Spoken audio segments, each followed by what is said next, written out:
అక్షయ తృతీయ అష్టైశ్వర్యాల పండుగ, బంగారు పండుగ. బంగారం ధర పెరుగుతోందని చింత ఎలా? సిఎంఆర్ జ్యువెలరీ ఉందిగా మన చింత.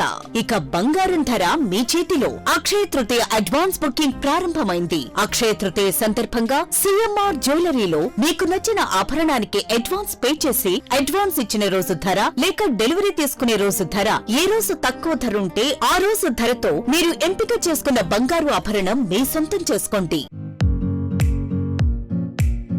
విచ్చేయండి CMR jewellery, Tulasiram theatre, Kurnool road, Ongole. రాష్ట్ర రాజధాని అమరావతిపై మాజీ ముఖ్యమంత్రి వైసీపీ అధినేత వైఎస్ జగన్మోహన్ రెడ్డి చేస్తున్న వ్యాఖ్యలు అత్యంత హాస్యాస్పదంగా ఉన్నాయని జనసేన జిల్లా అధ్యక్షులు మరియు ఉడా చైర్మన్ షేక్ రియాజ్ మండిపడ్డారు. అంతర్జాతీయ ప్రమాణాలతో నిర్మితమవుతున్న అమరావతిపై మొదటి నుండి జగన్ తన అక్కసు వెలగక్కుతున్నారని, రాజ్యాంగంలో రాజధాని అనే పదమే లేదని మాట్లాడడం ఆయన అజ్ఞానానికి నిదర్శనం అన్నారు. గతంలో మన 23వ పులకేశి అనే సినిమా చూశామని, అందులో వడివేలు పాత్ర తన పిచ్చి చేష్టలతో రాజ్యాన్ని ఎలా చులకన చేసిందో నేడు జగన్ తీరు కూడా అలాగే ఉందని అన్నారు. జగన్మోహన్ రెడ్డిని చూస్తుంటే 24వ పులకేశి అనిపిస్తుందని, ఆయన మాట్లాడుతున్న తీరు చూసి ఆంధ్ర రాష్ట్ర ప్రజలు సిగ్గుతో తలదించుకున్నారని రియాజ్ ఘాటుగా వ్యాఖ్యానించారు. అమరావతి నిర్మాణాన్ని హేళన చేస్తూ జగన్ వాడిన మావిగన్ అనే పదంపై రియాజ్ తీవ్రంగా స్పందించారు. తెలుగు రాష్ట్రంలో పుట్టి పెరిగిన మాకు ఈ పదం కూడా ఎక్కడా వినిపించలేదని, నిత్యం పబ్జీ గేములు ఆడుతూ బూతుల సంస్కృతిలో పెరిగిన వారికే ఇలాంటి పదాలు తెలుస్తాయన్నారు. ఈ పదం పలకడానికి కూడా మా నోరు రావడం లేదని, అంతలా దిగజారి జగన్ మాట్లాడుతున్నారని దుయ్యబట్టారు. రాజధానిపై అంతగా విమర్శలు చేయాలనుకుంటే పులివెందుల నుంచి కడప వరకు రాజధాని పెట్టుకొని ఇలాంటి విచిత్రమైన పదాలు వాడుకోవాలని సూచించారు. ఉప ముఖ్యమంత్రి పవన్ కళ్యాణ్ పై చేస్తున్న విమర్శలను రియాజ్ తిప్పికొట్టారు. గత ప్రభుత్వ హయాంలో 25వ స్థానంలో ఉన్న పంచాయతీరాజ్ శాఖ పవన్ కళ్యాణ్ బాధ్యతలు చేపట్టిన 20 నెలల్లోనే దేశంలోని నెంబర్ 1 స్థానానికి చేరిందని గుర్తు చేశారు. గతంలో పంచాయతీరాజ్ మంత్రి ఎవరో కూడా ప్రజలకు తెలియదని, నేడు మారుమూల గిరిజన ప్రాంతాల్లో డోలీ మోతలు తప్పించి రోడ్డు నిర్మాణం చేపట్టిన ఘనత పవన్ కళ్యాణ్ అన్నారు. కూటమి ప్రభుత్వం 50,000 కోట్ల పెట్టుబడితో అమరావతిని నిర్మిస్తుంటే దానికి కేంద్రం కూడా పూర్తి సహకారం అందిస్తుందని తెలిపారు. కేవలం ప్రెస్ మీట్ల కోసమే బెంగళూరు నుండి తాడేపల్లికి వచ్చి వెళ్తున్న జగన్ తీరును ప్రజలు గమనిస్తున్నారని రియాజ్ అన్నారు. జగన్ కి ప్రజలు 11 సీట్లు కేటాయించారని, ఇప్పుడు ఆ 11 సీట్లు ఇచ్చి కూడా తప్పు చేశామని ప్రజలు ఆవేదన చెందుతున్నారన్నారు. అమరావతిలో నిజంగా అవినీతి జరిగి ఉంటే అసెంబ్లీకి వెళ్లి ప్రశ్నించే ధైర్యం జగన్ ఉందా అని సవాల్ విసిరారు. ఈ కార్యక్రమంలో జనసేన నాయకులు కంది రవిశంకర్, జిల్లా జన సైనికులు మరియు వీర మహిళలు పాల్గొన్నారు. అమరావతి రాజధాని మీద మాజీ ముఖ్యమంత్రి వైసీపీ నాయకుడు జగన్మోహన్ రెడ్డి మాటలు చూస్తే చాలా హాస్యాస్పదంగా ఉంది. ముందు నుంచి కూడా అమరావతి మీద అక్కసు వెళ్ళగక్కుతానే ఉండారు.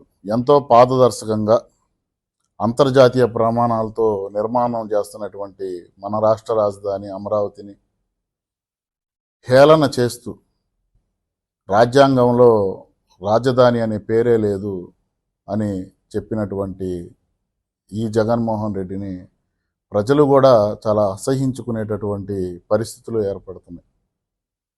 గతంలో మనం చూసాం, 23వ పులకేశి అని తమిళ్ డబ్బింగ్ సినిమా వచ్చింది. దాంట్లో హీరో వడివేలు. అతను చేసే పిచ్చి చేష్టలకి అతనితో పాటు అతని రాజ్యం కూడా చాలా చులకన భావంతో ఆ సినిమా తీసినటువంటి పరిస్థితులు ఉండే. ఇప్పుడు మనం చూస్తే 24వ పులకేశి జగన్. అతను మాట్లాడుతున్నటువంటి తీరు, అతని విధానాన్ని చూసి ఆంధ్ర రాష్ట్రం కూడా చాలా సిగ్గుగా, ప్రజలందరూ కూడా చాలా సిగ్గుపడుతున్నారు. అమరావతి అనేటటువంటి చక్కటి తెలుగు పదంతో గుంటూరు విజయవాడ మధ్యలో ఆంధ్రుల రాజధాని ఉండాలని చెప్పి కూటమి ప్రభుత్వం దానికి అంగీకరిస్తే మావిగన్ అంట, మరి ఎక్కడి నుంచి వచ్చిందో కానీ ఈ పదం మాకు అర్థం కావట్లేదు. తెలుగులో మేము ఎప్పుడు కూడా ఒక తెలుగు రాష్ట్రంలో పుట్టి తెలుగు భాష నేర్చుకున్నటువంటి మేమందరం కూడా మావిగన్ అనేది కొత్తగా వింటున్నాం. ఎందుకంటే ఈయన మొదటి నుంచి కూడా పబ్జీ గేములు ఆడుతూ, ఇలా భాష ఎట్టుండిద్దంటే బూతులు మాట్లాడేటటువంటి భాష. మరి ఈ మావిగన్ అనేది కాస్త ఈ మధ్య సోషల్ మీడియాలో కూడా నిన్నటి నుంచి ట్రోల్ అవుతున్నాయి. సరే, మచిలీపట్నం, గుంటూరు, విజయవాడ, గుంటూరు ఎందుకు, పులివెందలటు కడప రాజధానిగా పెట్టుకొని ఆ రెండు ఊర్లో ఈ పదాలు తీయొచ్చు కదా, ఆ పదం పలకటానికి కూడా మాకు నోరు రావట్లేదు. ఇలాంటి బూతులు మాట్లాడేటటువంటి సంస్కృతి. ఎందుకంటే బాప్ ఏకైతో బేటా దస్ అనే పదం హిందీలో ఉంది. అలాగే నాయకుడు ఇలాంటి విచిత్రమైనటువంటి మాటలు మాట్లాడుతుంటే ఆ పార్టీ నేతలు కూడా ఇలాగే బూతులు మాట్లాడుతున్నారు. రాష్ట్ర రాజధాని అమరావతి ఎంతో నిర్మాణం 50,000 కోట్లు పెట్టుబడి పెట్టి కూటమి ప్రభుత్వం వచ్చిన తర్వాత ఎంతో గొప్పగా రాజధాని నిర్మించుకుంటున్నటువంటి పరిస్థితులు కూటమి ప్రభుత్వం ఈరోజు కల్పిస్తుంది. దానికి కేంద్ర ప్రభుత్వం కూడా సహకరిస్తుంది.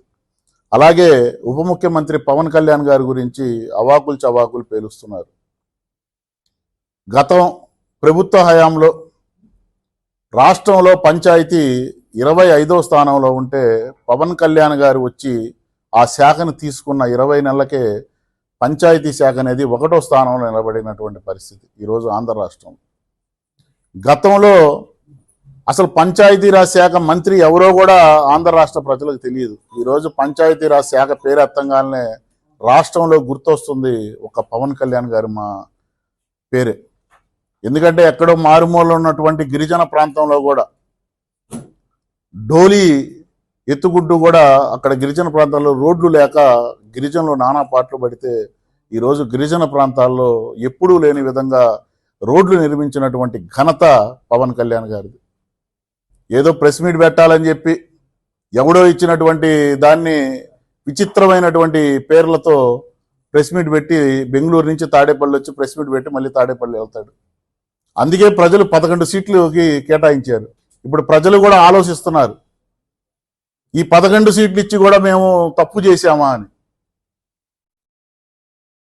నిజంగా అమరావతి నిర్మాణంలో గనక అవినీతి జరుగుంటే మరి ఇదే జగన్మోహన్ రెడ్డి అసెంబ్లీకి వెళ్ళి ప్రశ్నించవచ్చు కదా అని మేము అడుగుతున్నాం.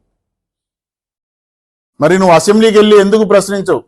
అసెంబ్లీకి వెళ్లకుండా ఏదో ప్రెస్ మీట్లు పెట్టేసి నువ్వు కూటమి ప్రభుత్వం మీద అవాకులు చవాకులు పేలిస్తే ఆంధ్ర రాష్ట్ర ప్రజలు చూస్తూ ఊరుకోరు. సరైన టైంలో నీకు 11 సీట్లు ఇచ్చారు. రాబోయే ఎన్నికల్లో నీకు ఆ 11 సీట్లు కూడా లేకుండా చేయడానికి ఆంధ్ర రాష్ట్ర ప్రజలు సిద్ధంగా ఉన్నారు. నువ్వే చెప్పావు 2014లో ప్రతిపక్ష నాయకుడిగా ఉన్నప్పుడు అమరావతి రాజధాని మాకు సమ్మతమే అని చెప్పేసి అసెంబ్లీ సాక్షిగా చెప్పావు. మరలా 2019లో అధికారంలో వచ్చిన తర్వాత 3 రాజధానులు అని చెప్పావు. మరి రాజ్యాంగంలో లేని పదాన్ని నువ్వు ఎలా మాట్లాడుతున్నావు అని మేము అడుగుతున్నాం. మరలా ఈరోజు ఏదో 3 ఊర్లు పేర్లు ఎత్తి మావిగాని అంటున్నావు. అసలు నీకు మతి స్థిమితం ఉండి మాట్లాడుతున్నావా, లేకపోతే ఎక్కడన్నా పిచ్చాసుపత్రుల్లో చూయించుకోవాలని చెప్పి మేము అడుగుతున్నాం. ఇదే పందా గనక వైసీపీ నాయకులు, వైసీపీ అధ్యక్షుడు గనక చేస్తే రాబోయే రోజుల్లో ప్రజలు కూడా సరైన బుద్ధి చెప్తారు. ఎందుకంటే వైసీపీ నాయకులకి మొదటి నుంచి కూడా విధ్వంసం, ఈ రాష్ట్రంలో విధ్వంసం సృష్టించాలి, కులాలను రెచ్చగొట్టాలి, ఈ రాష్ట్రానికి పెట్టుబడులు రాకుండా చేయాలి, ఈ రాష్ట్రం అభివృద్ధి చెందకూడదనేది కేవలం ఒక్క అక్కసుతోనే జగన్మోహన్ రెడ్డి ఈ రాష్ట్రంలో ఉన్నాడు.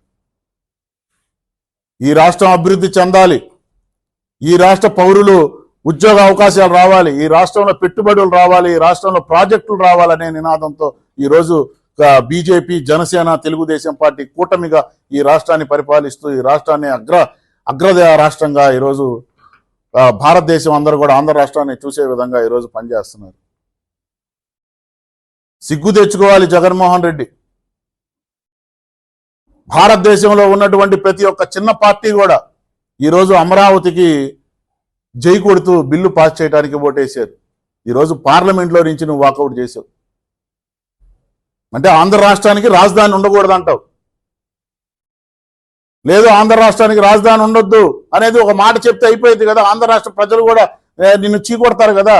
ఈ కాదు నువ్వు ఏదో మావి గన్లు లేకపోతే పబ్జీ గేములు ఎక్కడెక్కడ లేనిటువంటి వింత పదాలు తీసుకొచ్చి ఆంధ్ర రాష్ట్ర ప్రజల మీద, తెలుగు ప్రజల మీద నువ్వు రుద్దుతానంటే మాత్రం తెలుగు ప్రజలు సిద్ధంగా లేరు. నీకు రాబోయే రోజుల్లో ఇప్పుడు ఇచ్చినటువంటి 11 సీట్లు స్థానాలు కూడా కాకుండా 0 స్థానం వచ్చే విధంగా ఆంధ్ర రాష్ట్ర ప్రజలు నీకు తీర్పు ఇవ్వబోతున్నారని మీడియా పదంగా మేము విన్నవించుకుంటున్నాం. రాజధాని అనేది లేదు. ఈ రాజధానిని ఎట్టైనా సరే మనం అందరం సపోర్ట్ చేయాలని చెప్పి డివైడ్ అయిన తర్వాత వీళ్ళకి ఒక సపరేట్గా రాజధాని కనపడలేదు. అందుకని ఈరోజు ఈ రాజధాని గురించి మనం ప్రతి పార్టీ వాళ్ళు సపోర్ట్ చేయాలని చెప్పి సపోర్ట్ చేశారు. అందుకని మెయిన్గా నరేంద్ర మోదీ గారికి, అమిత్ షా గారికి, పార్లమెంట్లో ఉన్న ప్రతి ఒక్క ఎంపీలకి, ఇక్కడ మా జనసేన తరపున మా కూటమి నాయకుడు, మీ కూటమికి సంబంధించిన ప్రతి ఒక్కళ్ళకి, మేజర్గా చంద్రబాబు నాయుడు గారికి, పవన్ కళ్యాణ్ గారికి, లోకేష్ గారికి, మా ఎంపీలందరికీ ఈ అందరికీ మా ధన్యవాదాలండి. సరే, ఇప్పుడు వీళ్ళందరూ ఎన్నో కష్టాలు పడి రాజధాని ఏర్పాటు చేశారు.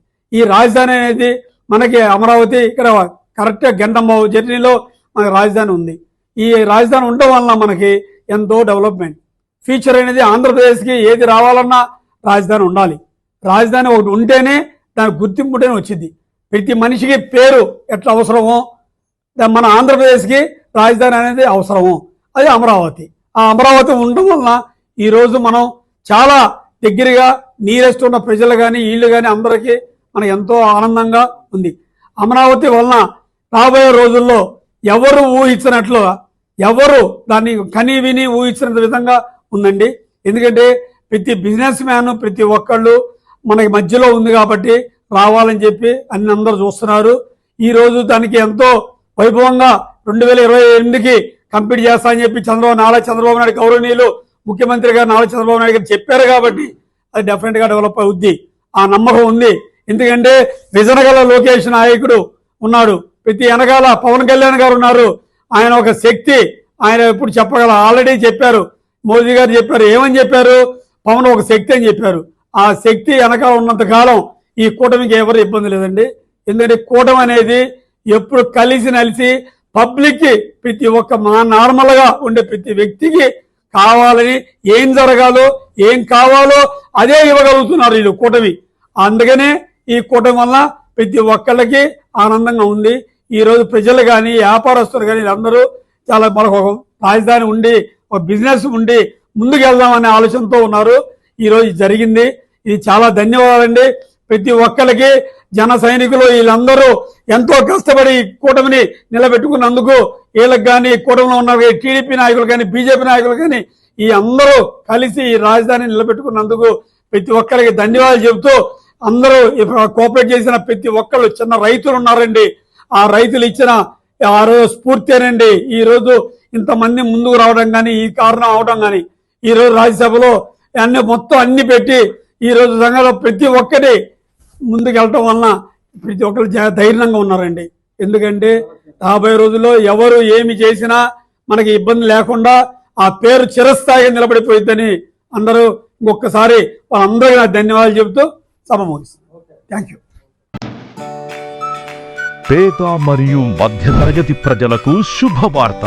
ఉపాస్ హార్ట్ కేర్ సెంటర్ అత్యాధునిక వరల్డ్ క్లాస్ స్పెషాలిటీస్ తో ఎన్టీఆర్ వైద్య సేవ ద్వారా సామాన్యులకు సైతం కార్పొరేట్ స్థాయి వైద్య సేవలను అందించడమే లక్ష్యంగా అన్ని రకాల గుండె సమస్యలకు అత్యుత్తమ వైద్య సేవలు అందుబాటులోకి తీసుకొచ్చింది ఉపాస్ హార్ట్ కేర్ సెంటర్. మా వద్ద లభించు వైద్య సేవలు ECG, 2D echo, treadmill test, coronary angiogram, coronary angioplasty, peripheral angioplasty, carotid angioplasty, valve replacement, valvuloplasty, temporary pacemaker, permanent pacemaker, holder monitoring analysis, aortoplasty, అత్యాధునిక వైద్య పరికరాలతో కూడిన క్యాత్ ల్యాబ్ సౌకర్యం కలదు. రాష్ట్ర ప్రభుత్వోద్యోగులకు ఈహెచ్ఎస్ మరియు అన్ని రకాల హెల్త్ ఇన్సూరెన్స్ ఉన్న వారికి క్యాష్లెస్ ట్రీట్మెంట్ సౌకర్యం కలదు. Upas heart care centre, Santhapeta, Ram Kumari వారి వీధి, ఒంగోలు.